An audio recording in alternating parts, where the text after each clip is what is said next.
this looks good to me. Or wait, is it this looks good for me? ನಿಮಗೂ to me ಮತ್ತು for ಮೀನ ಮಧ್ಯದಲ್ಲಿ confusion ಇದ್ದರೆ this video is for you. To me ನಾವು ಯಾವಾಗ use ಮಾಡ್ತೇವೆ ಅಂದರೆ when you are receiving something or ಅದು ನಿಮ್ಮ ಕಡೆಯಲ್ಲಿ ಡಿರೆಕ್ಟ್ ಆಗಿದೆ. ಇದು ಒಪಿನಿಯನ್ ಕೂಡ ಇರ್ಬೋದು, ಆ್ಯಕ್ಷನ್ ಕೂಡ ಇರ್ಬೋದು, ಅಥವಾ ಮೆಸೇಜ್ ಕೂಡ ಇರ್ಬೋದು. Example, he gave the book to me. To me this sounds like a good idea. ಇವಾಗ for me.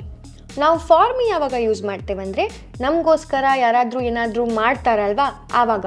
When someone does something for you, for your benefit or on your behalf. For example, she bought a gift for me. ಇನ್ನೊಂದು example, can you do this for me. ಇದರಲ್ಲಿ ನಾವು request ಮಾಡ್ತಿದ್ದೇವೆ ಅವರಿಗೆ to do something on our behalf. I hope ನಿಮಗೆ to me ಮತ್ತು for ಮೀನ ಮಧ್ಯೆ difference ಅರ್ಥ ಆಗಿದೆ. ಈ ಥರ ನಿಮಗೆ ಈಸಿಯಾಗಿ ಇಂಗ್ಲೀಷ್ ಕಲಿಬೇಕಾದ್ರೆ ಇಂಗ್ಲೀಷ್ ಪಾರ್ಟ್ನರ್ ಕನ್ನಡ ಚಾನಲನ್ನು ಸಬ್ಸ್ಕ್ರೈಬ್ ಮಾಡಿ.